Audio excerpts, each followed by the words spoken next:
Hi, in this tutorial I'm going to show you how to insert page numbers in WPS Spreadsheet. So if you want to do it, first you need to go to Page Layout tab, and here for example I select third row, then I click Insert Page Break, and I select here this option Insert Page Break. I repeat this action for other rows. For example, I select row number 6, and I click here on Insert Page Break, and I select here Insert Page Break.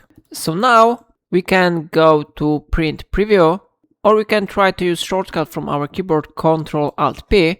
Then we need to go to header and footer settings. And now I go to footer settings and I click on this one option known. And now you'll be able to select one from available options. For example, I select here page number 1 and I click OK button. After that, page numbers will be successfully displayed on the pages. So now if you will go to another page, you can see that it is page number 2. And it is page number 3. So in this way you can add page numbers in WPS Spreadsheet. If I helped you to do it, remember to like this tutorial and subscribe my channel. Please let me know in comment if it's a problem.